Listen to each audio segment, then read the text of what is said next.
Hey guys, welcome back to AFK Journey. In today's video, I wanted to talk about the quote-unquote meta shift and the change that happened with the bosses that everyone is talking about at the moment. I've been chatting with Antilla at Pridewin and also Season from Analytica. Massive shout out to both those guys and their websites. I'll leave them both linked in the description. I'm trying to get some good insights into what they're seeing from, you know, their players in their communities and stuff like that, as well as our own testing. And basically, for those that don't know what I'm talking about, and I'll go through on screen why I have an image of like Merrily really out damaging Odie. I'll go through why that is, because there's something else that I think they've only adjusted in certain portions. But basically, within the patch notes, they had that the scaling was changing. So essentially, we had true damage from Merrily and Corrin just being like just shitting on everyone, essentially, in every boss. And so what they've done is they put in the patch notes that they were changing the scaling of raw damage mitigation on bosses and defense scaling, meaning that there would be higher raw damage mitigation, which helps reduce not only standard attacks that are affected by defense, but also true damage. And then the scaling up of the boss's defenses would slow down, meaning that it basically shifts things closer to balance in the favor of units that don't ignore defense or have true damage. Essentially is the way it is. They're basically trying to balance it because I think they saw that the other two were way too far out. Now we'll talk about whether they're still viable or not in a second, but the first thing I want to show you guys is what's on screen here, which is my account. So my account is still a day or two away from unlocking the season, and the thing that got me was I was testing this on my account, and then I've been testing it on people's accounts who are in the season, and it is a night and day difference. So I do believe that this adjustment has only come into the seasonal bosses,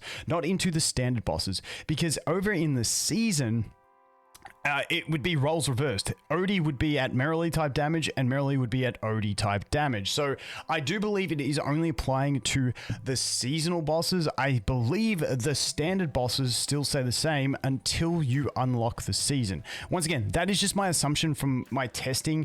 There's no way of me getting into the code and checking it. I'm not a tech genius, but just note that if you are a player who is maybe new or still not at there yet, things will be different for you, because once again, my Merrily is still severely out damaging my Odie in my current situation on my account, because I'm still a couple days away from the thingy, which the system annoys me so much. Like, I'm beyond level 240, I got everything finished.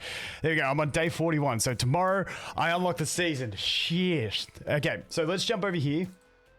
Pridewin made a great post about it with some of their findings, which I'm just going to go through this post because it pretty much covers everything that I want to talk about. So after 3 days of testing, we can surely say that magic defense and physical defense scaling for the bosses actually heavily affected some characters. Some in a good way, some in a bad way. Here's the summary. True damage, who reigned supreme until the season started, is now worse than pure magic or physical damage, but mainly magical. The other thing for magical is that we got a seasonal artifact that when you deal so much magical damage, it's going to put a magical defense shred on the boss, and that's where we will start seeing actually some Elsa comps being used from whales, because it helps you stack that extra damage of magical damage, which can then snowball the uptime on the magical defense shred, which then just further increases things. So there are some tech usage, and once again, it is still early days, so I have not made team guides for like the new seasonal bosses. I will do it on the next rotation, so we've got some more testing, because people have been asking me that as well. I want to get as much information as I can before we go into that. The first reason is that the Dreamworld boss HP goes down. They gain additional stats. They change the scaling. Magic defense and physical defense raise slower, while generic damage reduction raises faster. Once again, that's just for that balancing aspect. The second reason is the new artifacts. The spell one provides a permanent 35% magic defense reduction, while Quick Blade spell provides a 30% physical defense reduction. So this permanent is dependent on your team and having enough damage to do so. I don't think that, like, from my testing on people, if I was just using Odie and not enough support to amplify that, then it didn't get quite 100%, but it can get close to 100% with that one, because it's like the whole thing behind it. I'm not going to read it verbatim, but it's basically the more damage, magic damage you deal, you charge the meter, and then it puts the debuff on the enemy, which lasts for like 5 seconds. So you can run out of it, and if there's control effects, stuff like that, can be a thing. This means that Marilee and Corrin perform worse than they are. Oh, dude, worse as. Dude, I just missed text there. They perform worse as they are main prime true damage dealers.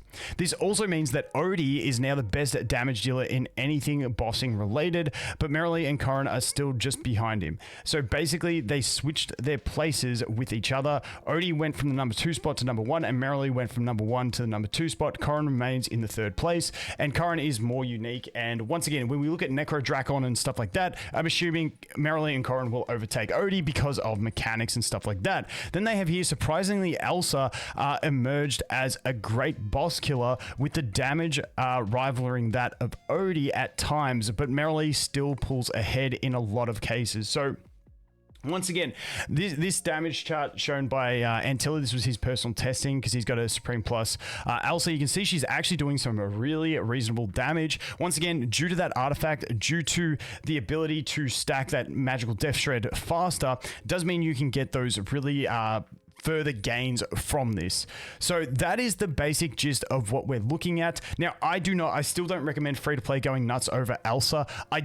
Unless we see her being like the meta, because if I look at what I've seen as the top teams for the bosses so far, they haven't actually included Elsa. She's just like a good substitute if you have her type of thing to do good damage. Now, the other thing is we do have Scarlita coming up, and I might do a whole video talking about Scarlita as well, because she is another one seeing a meta shift. She also got a really fantastic seasonal skill where she increases the whole team's haste, which is fantastic, and there's all that stuff to consider. Now, as I mentioned, seasonal skills, because obviously that's something else to consider. Marilee and Odie basically got both got the same, and I think Corrin actually got the exact same one as well, seasonal skill, where they basically get an extra basic attack after doing like 3 or 4 basic attacks, which is actually a really good effect for both Marilee and Corrin. Marilee and Odie. Not so great for Corrin in my opinion, because he's a bit slower on the basic attacks. But yeah, these two, it's still a fantastic buff for them. But once again, what we are basically seeing is that Odie is overtaking Marilee as the prime damage dealer in teams where you use one damage dealer. Now, the other thing is, due to the season having, lower stats due to the gearing, and you got to re-gear up and stuff, it goes back to like my previous old videos of progressing through the bosses, where you end up using teams that are more focused around one damage dealing unit, because once you this is a perfect example on my account here, every boss I'm using at least 2 damage dealers now. Whereas previously, I was only using one because you were prioritizing more survival. Sometimes you were using more than one, but in something like this, like in Croker, I used to be using like the Kruger as well in a spot to take the first bubble and stuff like that. But now that I got Mythic Plus Thorin, we can work around it. But in general, you are going to be using a lot more defensive teams, and in a lot of end game comps for like whales and people with a lot of characters built, you weren't having to use like Coco and Smokey in teams. Whereas now in the season, you're going back to using Coco and Smokey because you need that extra sustain. And if you're only running one core damage dealer, it just shifts to be Odie instead of Marilee. Now, does this mean that now like you shouldn't invest into Marilee? I still think she is personally worth it. I think the equation now comes to, if you get Odie to Mythic Plus, is it now more beneficial to go straight to Supreme Plus with Odie before you look at doing Marilee? And I think it is a viable strategy. But once again, the awkward thing is that because you have to spend 40, if you're and this is more looking at new accounts and stuff like that. My account's in an awkward position where I'm 5 copies away from Corrin, and I've just got to buy 5 copies. So otherwise, I probably would have swapped back to Odie, but I'm so close to Corrin, I think I may as well finish him. But still, because Odie was always that one that we recommend to build first. He's always at least get him to Mythic Plus first, because this guy is an absolute monster. He is better for progressing through. I never recommend anyone to go Marilee first. So it doesn't really change that priority order.